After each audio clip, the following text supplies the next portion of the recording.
Hey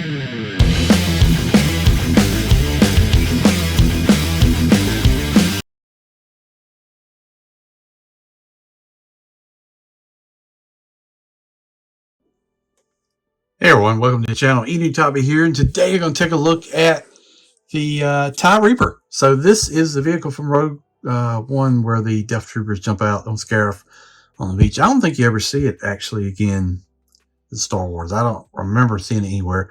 It looks very similar in a lot of ways to the TIE Striker, I think, the other smaller ship that was fighting on Scarif. But I'm a big Death Trooper fan. If you watch this channel, you know it's like my favorite trooper. So definitely had to get this. I picked it up from Target, Briar Creek. I ordered it and just went by and picked it up. I did one in Wake Forest, and then they canceled my order when I went there for whatever reason. So that sucked. But very large vehicle. This is a Dreadnought class, I believe. Series 3. You get 3 troopers. You get the commander and 2 Death Troopers. And then you actually... So first, you get a firing green laser blast weapon.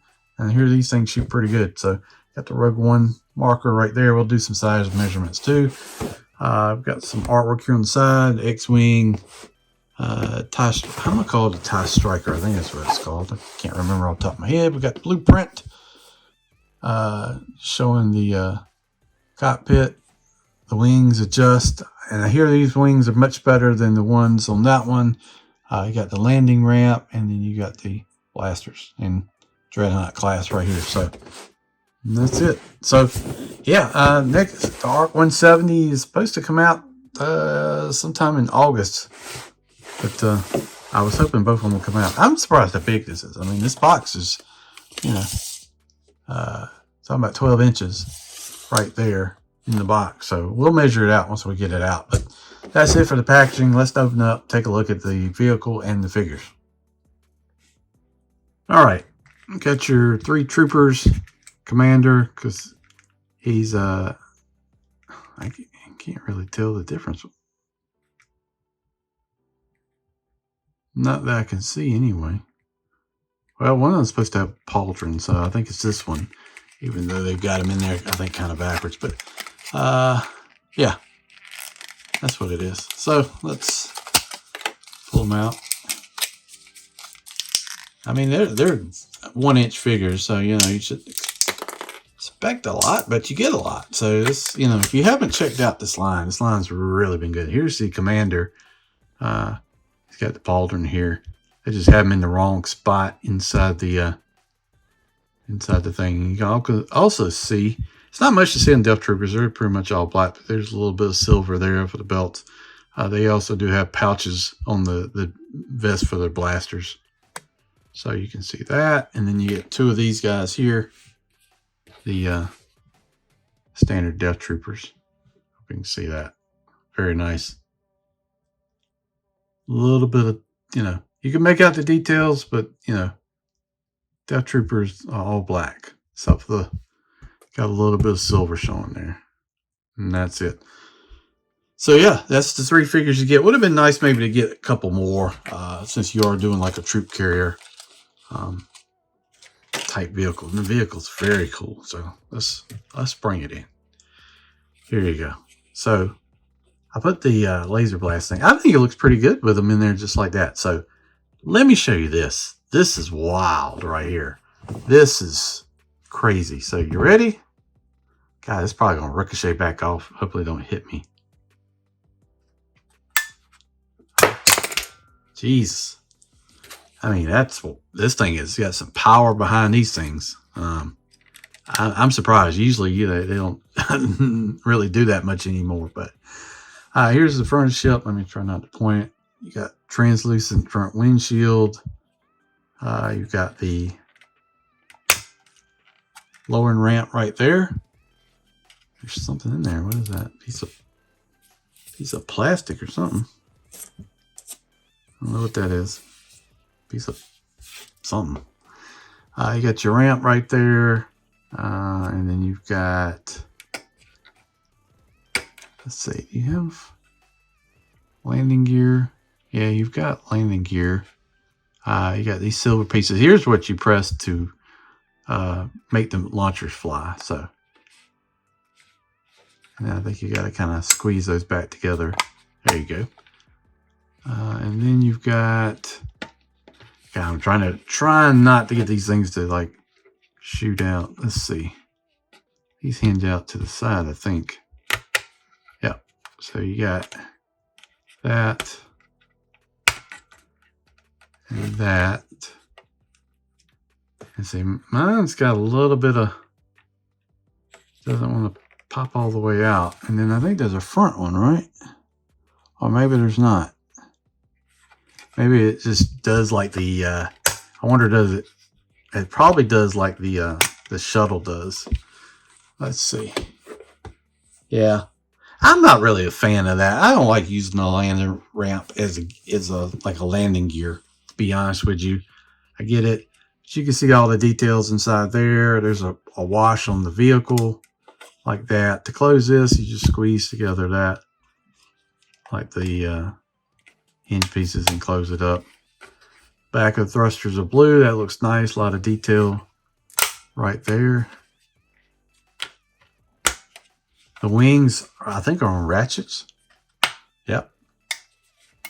You hear them kind of notching like that, so you can notch them up however you want to do it. You can also hinge them down. And it looks a little bit more like the TIE Striker, like that. So, and then you've got, let's see, you've got these hinge pieces. Oh, it open like that? Oh, maybe it, let's see. Trying to get your finger in there. Okay. Let's come back to that. That shouldn't be that hard to open. And then this piece here is for the top of it. All right, let me look at this a little bit more, because I'm not sure how this hinges out. I need to check the box.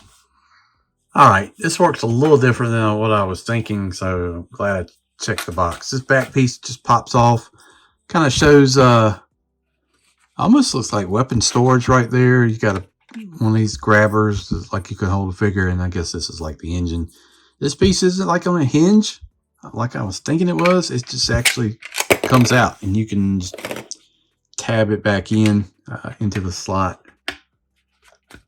like that. And then this piece, the cover, just pries off, tabs in like that. You pry it off. You've got room for 6 troops, and then you also got where you can see the ramp comes down. There's the detail, the seats. You got a door molded in. It kind of goes back. It would be nice to see in the future them do like a sliding door or something, kind of add that in. And then you've got the cockpit here. This piece hinges down, and you can put 2 troops in there, 1 flying, I guess, like co-pilot right there. A lot of detail in there. This looks good. Let me put some troops in there, and then we'll come back and take a look at it. I ain't really probably, other than it looks good, is these weapons firing things. I like that. That's really a great nod to like the old school way of doing things. When I was a kid, you had, you know, things that shot out and would shoot a long way. And these, I don't know how they passed testing with this. This is a rocket right here, but that's, wow. That is something. That is actually the most impressive thing I think about the vehicle. Other than it looks good, but yeah, let me put some troops in there and we'll come back, take a look at it, measure it, all that good stuff. All right, so we got the pilot here, and then we got the commander riding shotgun, and then we've got the loneliest troop in the back. This is where I'm saying you need at least do 4, maybe 6, throw them in there to kind of fill it out. And it kind of would tie in better with the actual scene that this vehicle is based on. But close that back in. I'm going to put this cover back on.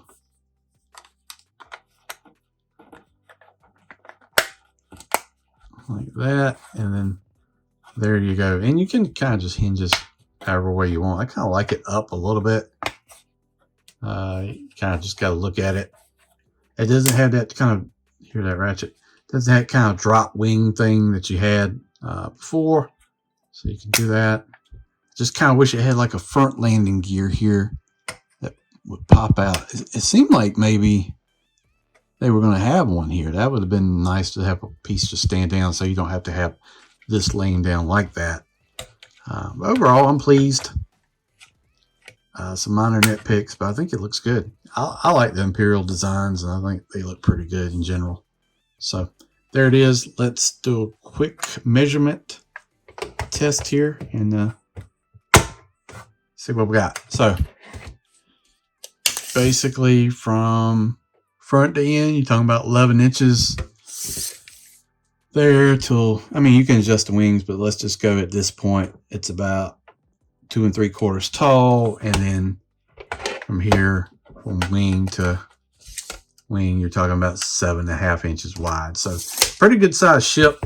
And then just for comparison's sakes, you know, let's bring in the Striker, which has got kind of a same kind of design here. See, the difference in size is quite dramatic. So yeah, pretty cool ship. Kind of like the universal design they're doing, you know, with the Imperials. I think the only Imperial ship I really don't have, other than the stuff coming out in Series 9, is I don't have a TIE Interceptor. Really would like to get one of those. I passed up the Death Star set that came with 2 from Target a while back and wish I'd gotten it, but there it is. It is what it is. Good looking ship overall. A lot of like blended in paint here. It looks really dirty underneath here. I like that. The thrusters make sense.